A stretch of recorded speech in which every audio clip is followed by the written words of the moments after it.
What Aria Thorne didn't know, as she pushed open the iron gates of Thornveil Castle on that frostbitten morning, was that she was walking into a carefully constructed trap. She didn't know that the job posting, healer needed, isolated estate, generous pay, discretion required, been written specifically for her. She didn't know that the man waiting inside had been watching her for months. And she certainly didn't know that by nightfall, she would touch his cursed skin, and everything she understood about her gift would shatter. But I'm getting ahead of myself. Let me start at the beginning. My name is Aria Thorne, and I've been a healer for 7 years. Not the kind with diplomas and sterilized instruments. The other kind. The kind born with warmth in their palms and an instinct for broken things. I can feel pain like most people feel temperature. A bruise is a cold spot. A fever is crackling static. A broken bone is a sharp, piercing note that makes my teeth ache until I fix it. It's not magic, or maybe it is. I've never known the difference. What I do know is that my gift has made me useful. And being useful has kept me alive since my parents died and left me with nothing but their traveling healer's kit and a reputation I didn't ask for. Which is how I ended up here, Thornveil Castle. The gates were black iron, worked into thorny vines that seemed to writhe in my peripheral vision. Beyond them, a long gravel drive cut through winter-dead gardens toward a stone fortress that looked like it had been carved from the mountain itself. Gothic, isolated, unwelcoming. Perfect. I pushed the gates open. They moved soundlessly despite their size, which should have been my first warning, and started up the drive. The air smelled like pine and coming snow. My boots crunched on gravel. My breath plumed white in the cold. And I felt it for the first time. A pull, low in my sternum, like a hand had reached through my ribs and tugged gently on something vital. I stopped walking. The castle loomed ahead, its windows dark except for one, a warm glow in what I guessed was the main hall. Someone was waiting. The pull came again, stronger, insistent. I'd felt pull before, toward injured people, toward places where healing was needed. But this was different. This felt less like a call for help and more like recognition. I shook my head, adjusted my pack, and kept walking. I needed this job. The pay was triple what I usually earned, and the letter had promised room and board for as long as the patient required care. Which, given that the letter had been frustratingly vague about the actual illness, could mean weeks, months. Long enough to save money. Long enough to disappear again when the job was done. The front door was massive, black oak reinforced with iron bands, no knocker, no bell. I raised my fist to knock. The door opened, and I met him for the first time. He was tall, that was my first coherent thought. Tall and broad-shouldered, dressed in dark clothes that looked expensive in that careless way wealth wears. Black shirt with the sleeves rolled to his forearms. Dark trousers, boots that had seen use but were well-maintained. His face was, I struggled for the word, severe, all sharp angles and dark features, black hair that fell past his collar, a jaw that looked like it could cut glass. But it was his eyes that stopped me. Gray, storm cloud gray, and looking at me with an intensity that made me forget how to breathe. Aria Thorne, he said. His voice was deep, controlled, the kind of voice that didn't need to be raised to command a room. Yes, are you? I checked the letter still clutched in my hand. Lord Caine Thornveil. I am. I'm here about the posting, the healing position. I know why you're here. He stepped back, a silent invitation to enter. I hesitated on the threshold. Something in me screamed to run, to turn around and walk back down that gravel drive and never look back. But I thought about my empty coin purse, my dwindling options, the winter that was coming. I stepped inside. The door closed behind me with a sound like a tomb ceiling. The interior was warmer than I'd expected. A fire burned in a hearth large enough to stand in. Candles in iron sconces provided additional light. The floors were dark wood. The walls were stone hung with tapestries depicting scenes I didn't stop to examine. This way, Caine said, already walking deeper into the castle. I followed, my footsteps echoing his. The pull in my chest intensified with every step closer to him. He led me through a corridor into what appeared to be a library. Floor-to-ceiling shelves, leather chairs, a desk covered in papers and what looked like maps. He gestured to a chair. "Sit." I remained standing. The letter said you had a patient requiring constant care, but it didn't specify the illness. Because the illness is complicated. I specialize in complicated. Do you? It wasn't a question. He studied me with those gray eyes, and I felt like a specimen under glass. Tell me, Miss Thorne, in your 7 years as a healer, have you ever encountered a curse? I blinked. A curse? Yes. You mean like a hex, folk magic? I mean like a curse. He moved to the fireplace, his back to me. Ancient, powerful, unbreakable by conventional means. I should have left, right then. Curses weren't real, or if they were outside my expertise. But I was watching the way the firelight played across his shoulders, the tension in his spine, the careful way he held himself, like he was afraid he might break something if he moved too quickly. What kind of curse? I heard myself ask. The kind that kills. He turned to face me. Slowly, painfully, over the course of years, I've had it for 5. The healers I've hired before you have managed to slow it, but they can't stop it, can't reverse it. And you think I can. I think you're different from the others. How? Because your gift isn't learned, it's innate. I've been watching you, Miss Thorne, reading reports. You don't heal the way others do. You feel the pain, take it into yourself, transform it. My pulse quickened. You've been watching me. For 6 months. I should have been angry, frightened. Instead, I felt that pull again. Stronger now, like a rope tied around my ribs, drawing me toward him. Show me, I said. He went very still. Show you. The curse. If you want me to try to heal it, I need to see it, touch it.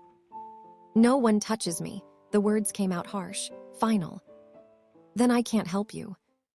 Silence. The fire crackled. Somewhere in the castle, a clock ticked. Finally, Caine moved. Slowly, deliberately, he began rolling up his left sleeve. The curse manifests physically, he said, his voice carefully neutral.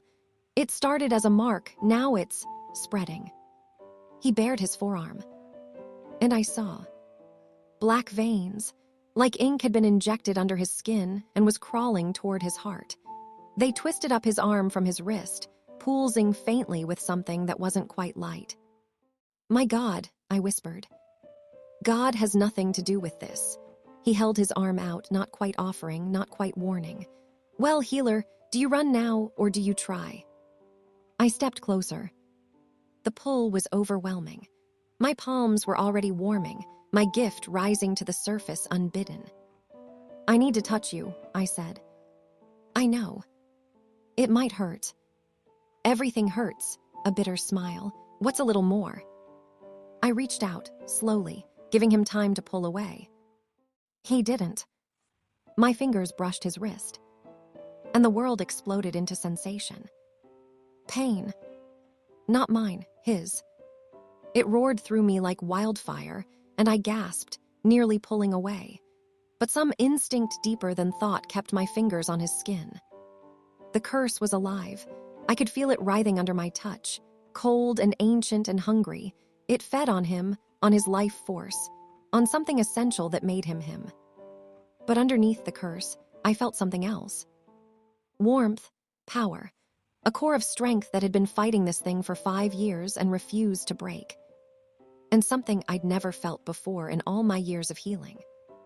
A resonance, like 2 tuning forks struck in harmony, my gift and his, whatever he was. You're not human, I breathed. His jaw clenched. No. What are you? Does it matter? If I'm going to heal you, yes. He was silent for a long moment. Then, my family is old, older than the kingdoms that rise and fall around us. We're guardians, or we were, before the curse. I felt deeper into the curse, following its threads. It had wrapped around something in his chest, something that pulsed with power. There's something it's trying to reach, I said. In your core, what is it?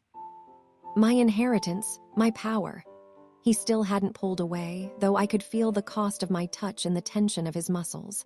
If the curse reaches it, I'll die, and the power will be released. That's what whoever cursed me wants.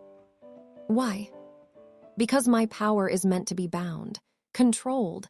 If it's released without an heir to contain it, he closed his eyes, it would be catastrophic. I pulled my hand back. My palm was still warm, tingling with residual energy. Caine immediately rolled down his sleeve. Can you help me? He asked. The vulnerability in the question was at odds with the controlled expression on his face. I thought about the curse, the way it had felt, ancient and malicious and terrifyingly strong. I should say no, should walk away while I still could. But I was already thinking through approaches, techniques, the way I might be able to weaken the curse's hold if I worked slowly, carefully. And I was thinking about that resonance, that sense of rightness when I touched him. I'll try, I said, but I'll need time and access. I'll need to be able to touch you regularly, build up a treatment plan. You'll stay here, as long as necessary. And payment. Name your price. I named a sum that would set me up for a year. He didn't blink. Done, I'll have a room prepared. Mrs. Harding will show you. I'll also need to know everything about the curse, who cast it, why, what you've tried before. I met his eyes. And I'll need you to trust me. No secrets, no holding back. If I'm going to save your life, I need the truth.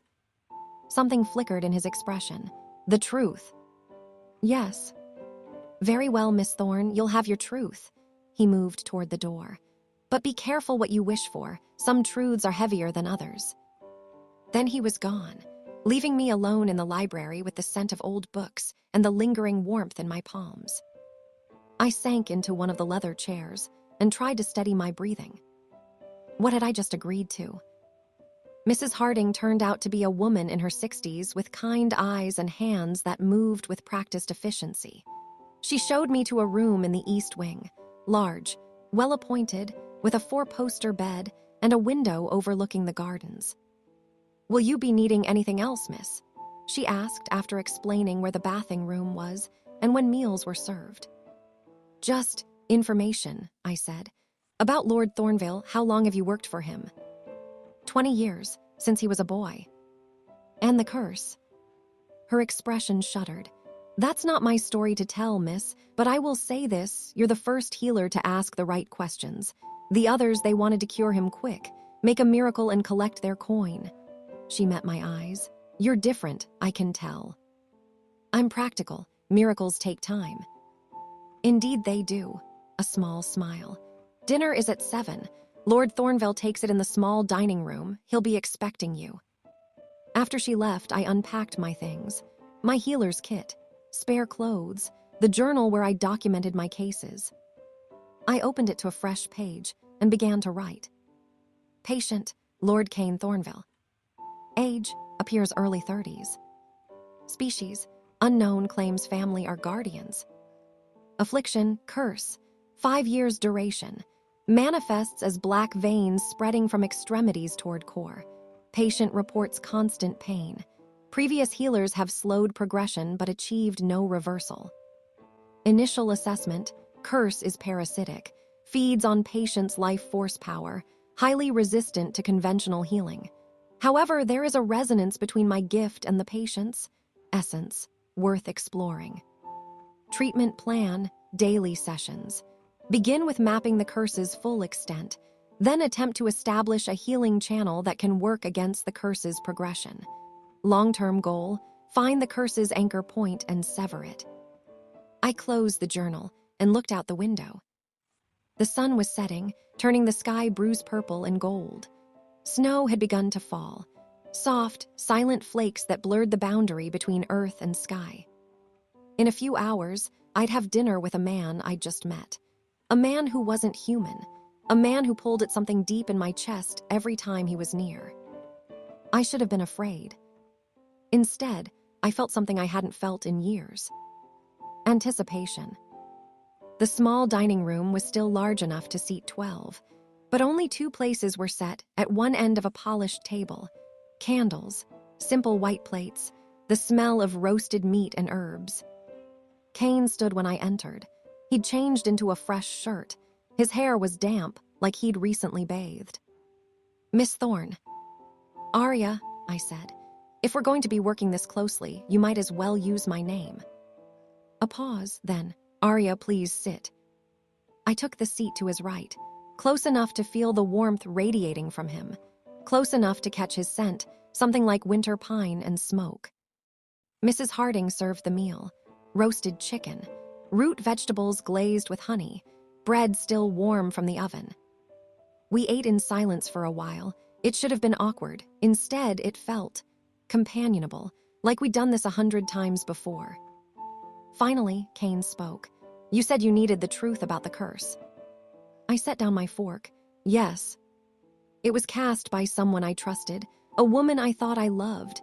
His voice remained level, but I heard the edge underneath. "She was a scholar, obsessed with my family's history, our power. I thought she wanted to understand it. I was wrong." "What did she want?" "To take it. She couldn't do that directly. Our power can only be inherited, not stolen. But if she could kill me, release the power. She had a ritual prepared. She would have become something monstrous." "Would have." "She died before she could complete it. Accident during one of her experiments." He reached for his wine. "But the curse she'd already placed on me remained. A final act of spite." "How long do you have?" "The healers I consulted before gave me 2 years. That was 3 years ago." "So you're living on borrowed time." "Aren't we all?" A bitter smile. "But yes, the curse is winning, slowly. I can feel it reaching deeper every day." I thought about what I'd felt earlier. The hunger of the curse. The strength of what it was trying to consume. "I'll need to examine you properly," I said. "Map the full extent of the curse. That means sustained contact. It won't be comfortable." "I'm aware." "And I'll need you to tell me when it's too much. I can't work effectively if you're suffering in silence." He looked at me then, really looked at me. "Why do you care? You're being paid well. You could do the minimum and collect your fee." "Because I'm a healer. It's what I do." "That's not an answer." I met his eyes, gray and storm-tossed and seeing too much. "Because when I touched you earlier, I felt something I've never felt before," I admitted. "A connection, like our gifts recognize each other, and I want to understand what that means. And if it means something you can't walk away from, then I'll deal with that when it happens." Silence, weighted, charged. Then Caine raised his glass. "To truth, then, and to healers who ask dangerous questions." I touched my glass to his, "and to cursed lords who answer them." We drank, and the hum between us grew stronger. We began the following morning. Caine's private study was on the 3rd floor. More books, a large desk, but also a daybed near the window, which he gestured to. "I thought this would be more comfortable than the library," he said. I set down my healer's kit. "It's good. Natural light helps, and if you need to rest during the session, you can." "You think I'll need to rest?" "I think this will be exhausting for both of us." I pulled a chair close to the daybed. "Sit. Let me see your arm again." He sat, rolled up his sleeve. The black veins had spread, just slightly, but enough that I could see the difference from yesterday. "It's moving faster," I said. "It always does. When there's someone new in the castle, it feeds on emotional disruption." "You mean it gets worse when you're not alone?" "When I'm not isolated, yes." He wouldn't meet my eyes. "Which is why I sent the last healer away. She was kind, but her presence accelerated the curse." "But you asked me to come." "Because you're different. The resonance you felt, I felt it too. And I'm hoping that means your presence might balance things instead of worsening them." I placed my palm against his wrist. The same explosion of sensation, but this time I was ready for it. I closed my eyes and let my gift unfurl. Healing isn't like the stories make it seem. There's no golden light, no miraculous instant recovery. It's more like tuning, finding the discordant note and gently, carefully bringing it back into harmony with the whole. The curse was discordant. aggressively so. But underneath it, Caine's life force hummed with a frequency that matched my own gift so closely it made my breath catch. I followed the curse's path, from his wrist up his arm, into his shoulder, across his chest. It had reached his heart, not the physical organ but something deeper, the seat of his power. And it was wrapped around it like chains. "I can see it," I murmured. "The curse, it's trying to choke your core. Can you stop it?" "Not all at once, but I can weaken its hold, bit by bit." I pressed my other hand to his chest, over his heart. The resonance between us intensified. I felt his sharp intake of breath. "Is this," he started. "I know, just breathe, let me work." I gathered my gift, focused it into a fine point, and pressed against the curse. It resisted, pushed back, but where my healing energy touched it, it recoiled slightly. Good, it could be weakened. I worked for what felt like hours but was probably only 30 minutes, pressing against the curse, loosening its grip, creating small spaces where Caine's own power could breathe. Finally, I pulled back, exhausted, shaking. "How do you feel?" I asked. He was staring at me with an expression I couldn't read. "Lighter. For the first time in years, I feel lighter. The curse hasn't shrunk, but I've loosened its hold, given you room to breathe." "How did you?" He stopped, started again. "What you just did, that connection, did you feel it too?" I nodded, didn't trust my voice. "Aria," my name on his lips sent shivers down my spine. "What are we doing here?" "I'm healing you." "Are you?" He stood, paced to the window. "Because it feels like more than that. It feels like every time you touch me, something inside me wakes up. Something that's been asleep for so long I'd forgotten it existed." I knew what he meant, because I felt it too. But I was afraid to name it. "We should stop for today," I said instead. "Let you rest." He turned. "Will you stay, just sit with me for a while?" I should have said no, maintained professional distance. Instead, I moved to the other chair, settled in. "Tell me about your family," I said. "The ones before you, the other guardians." And he did. We talked until the sun set, about his lineage, about the power he was meant to wield, about the loneliness of being something other than human in a world that feared what it didn't understand. I told him about my parents, about learning my gift, about the weight of feeling everyone's pain. And somewhere during those hours, the distance between us shrank. Not physically, we stayed in our separate chairs. But in every way that mattered, we moved closer. Days fell into a pattern. Mornings, I'd work in the library, researching curses and ancient magic in Caine's extensive collection. Afternoons, healing sessions, each one slightly longer than the last, each one weakening the curse's hold incrementally. Evenings, dinner together, then talking in his study until late about everything and nothing. Nights, I'd lie in my bed, my palms still warm from touching him, and try not to think about the way his eyes had lingered on mine over dinner. The curse was retreating, slowly but definitely. The black veins had pulled back from his shoulder. The constant pain he'd lived with had dulled to an ache. But something else was growing. The resonance between us had become a constant hum. Even when we weren't touching, I could feel him, his presence like a warm weight against my consciousness. And I caught him watching me, when he thought I wasn't looking, his expression hungry and hesitant and full of something that made my chest tight. 2 weeks into my stay, during our afternoon session, something shifted. I had my hands on his chest, pressing against the curse as usual. He'd stopped wearing shirts during sessions, easier access, less awkwardness. But today, as I worked, his hand came up, covered mine where it pressed against his skin. "Aria," he said, low, rough. I looked up, met his eyes. The hum between us crescendoed into something almost painful in its intensity. "I need to tell you something," he said. "What?" "The resonance. I know what it is." My heart hammered. "What is it?" "It's a mate bond." The world tilted. "A what?" "My kind, we bond, once in a lifetime, to someone whose soul harmonizes with ours. His thumb brushed across my knuckles. I've never felt it before, never thought I would, but the moment I saw you, I knew. That's why you've been watching me, why you hired me specifically. Yes. I should pull away, should be angry at the manipulation. Instead, I pressed closer.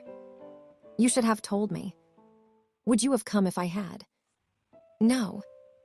Exactly. His other hand came up to cup my face.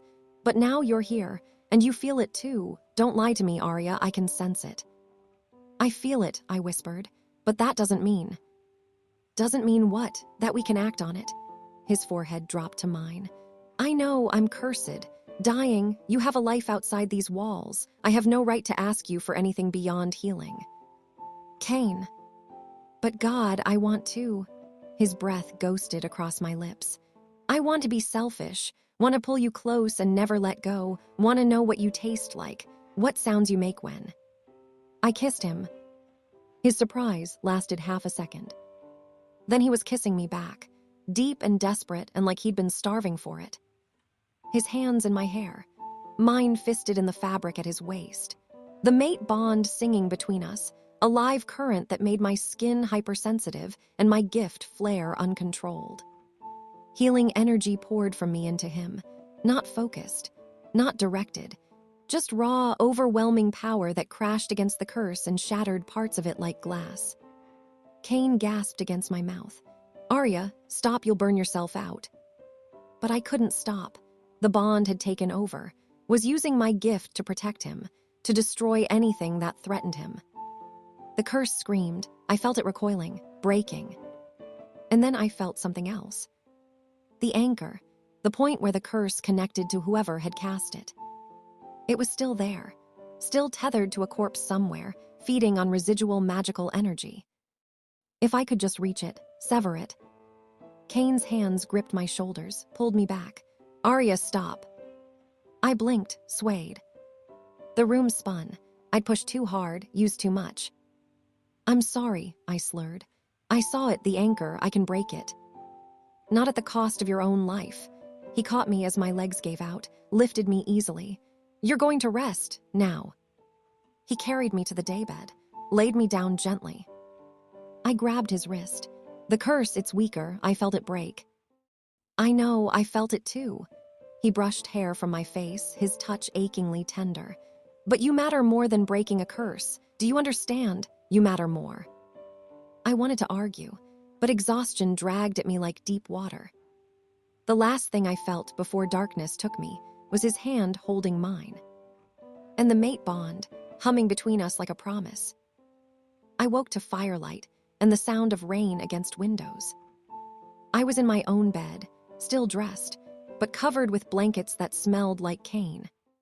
Speaking of whom, he sat in a chair beside the bed, book in hand, watching me with those storm-gray eyes.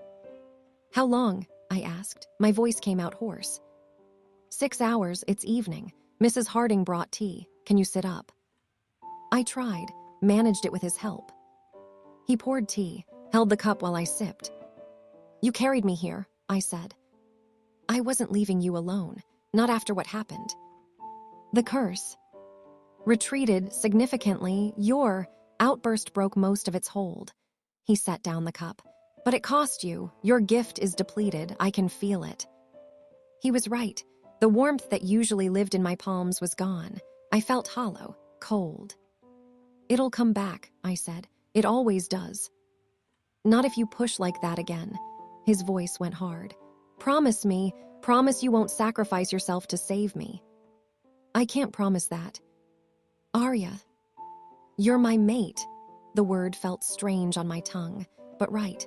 What do you expect me to do? Stand by while you die when I have the power to stop it? Yes, if saving me means losing you, then yes. He stood, paced, ran hands through his hair. Don't you understand? I've been alone for so long.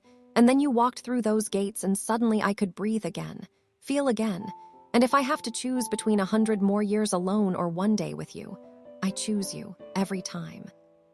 Tears burned my eyes. Caine.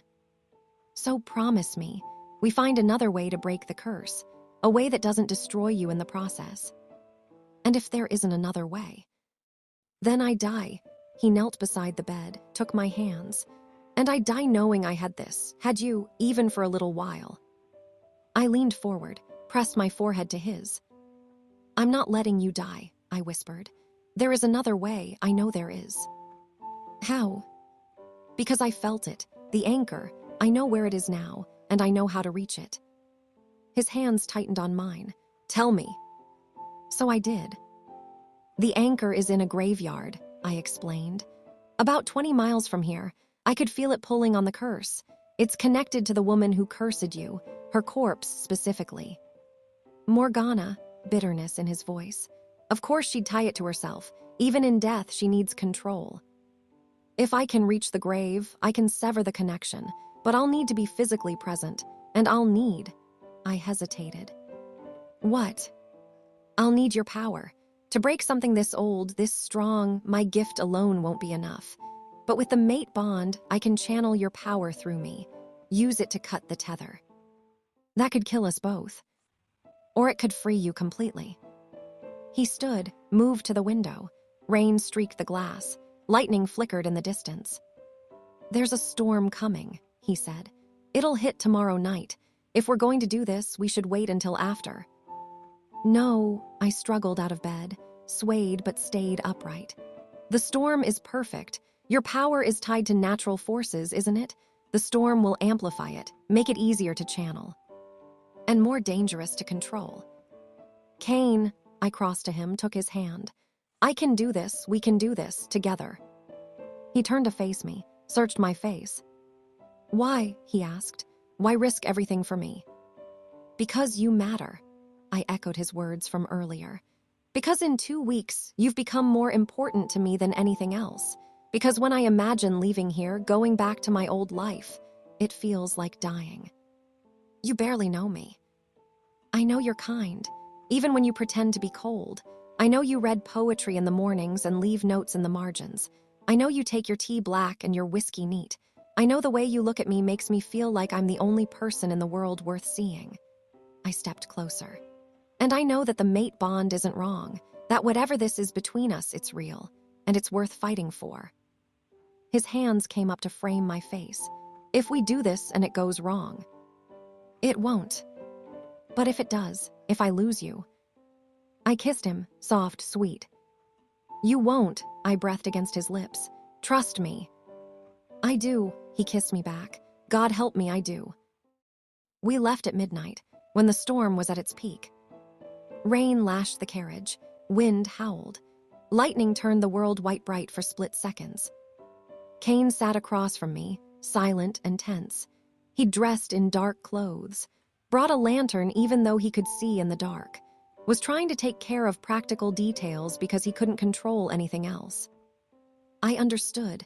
I was doing the same thing, running through the plan, mentally preparing, trying not to think about everything that could go wrong. The graveyard was old, overgrown, headstones tilted at drunken angles. A church stood at one end, abandoned and crumbling. We found Morgana's grave easily. I could feel it. The anchor point glowed in my magical senses like a beacon. The headstone was simple, just her name and dates. Are you ready? I asked Caine. He nodded. Tell me what you need. Stand behind me. Place your hands on my shoulders. When I start channeling, you'll feel the pull. Don't resist it. Let your power flow into me. And if it's too much, if I hurt you, you won't. The bond will regulate it. I hoped I was right. He took his position.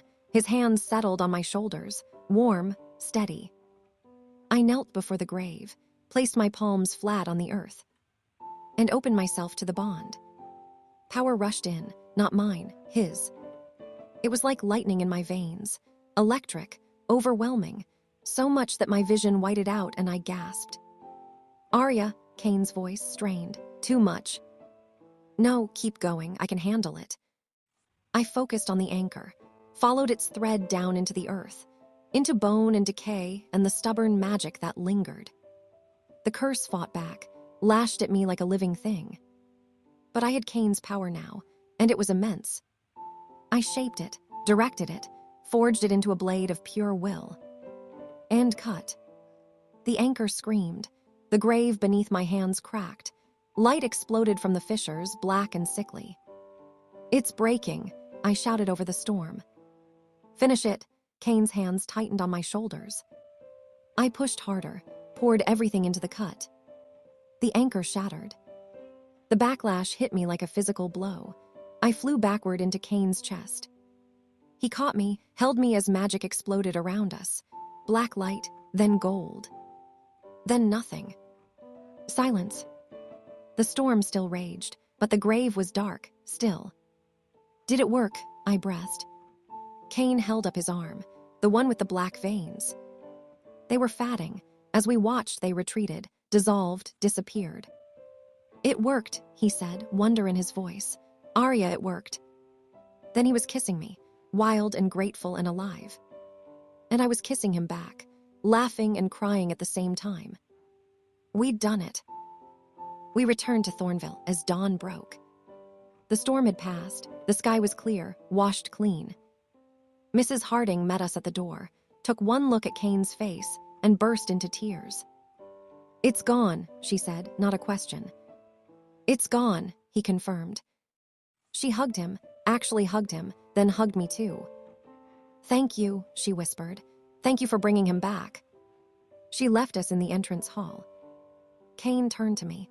"You should rest. You've been up all night and you use so much." "I'm not tired." "Aria, I need to ask you something." I took his hands.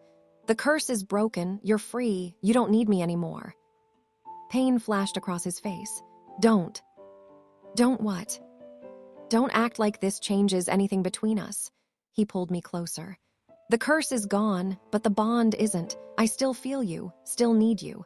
If anything, it's stronger now." "But I have a choice now." I looked up at him. "Before I was here to heal you, that was my purpose, but now you could leave, go back to your old life." "I could." "Will you?" The vulnerability in those two words broke my heart. I thought about my old life, moving from town to town, healing strangers, always alone.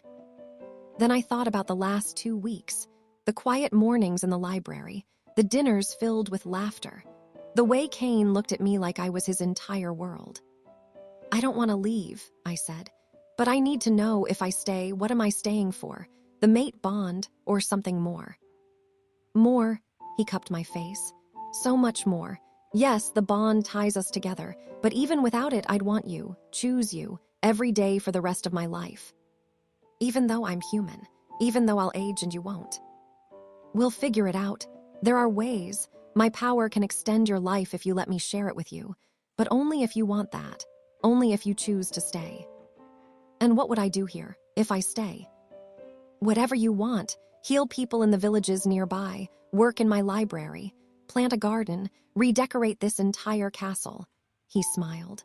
"I don't care what you do as long as you do it here, with me." "You want me to stay?" "I want you to choose me, the way I'm choosing you." I stood on my toes, kissed him soft and slow. "Then I choose you," I whispered. "Today, tomorrow, for as long as you'll have me." "Forever then." He lifted me, spun me. "I'll have you forever." And as the sun rose over Thornveil Castle, I realized I'd found what I'd been searching for all my life. Not just a home, but a place where I belonged. With him. 6 months later, I stood in Thornveil's garden, hands in the dirt, planting herbs for my healing work. The villagers nearby had learned I was here. They came with their ailments, their broken bones and fevers and mysterious pains. I helped them all, and in return they brought gifts, bread, preserves, stories. Acceptance. Caine appeared in the garden doorway. He'd been in the library all morning, working on translating an ancient text. "Lunch?" he asked. "Almost done." I patted dirt around the last seedling. "How's the translation going?" "Slowly, but I'm not in a hurry." He never was any more. The urgency that had driven him before, the knowledge that he was dying, was gone. Now he savored time, savored life. Savored us. I stood, brushed off my hands. He pulled me close, kissed me like he'd been thinking about it all morning. probably had been. "I love you," he said, simple, true. "I love you too." We walked inside together, hand in hand. And I thought about that first day, when I'd walked through those iron gates with no idea what I was walking into. A trap, Caine had said. He'd been watching me, planning. But it hadn't been a trap. It had been fate. And I'd choose him, every single time. Thank you for spending this time with Aria and Caine. I'd be honored if you'd subscribe to her fated tailies. There are more stories waiting. Until next time.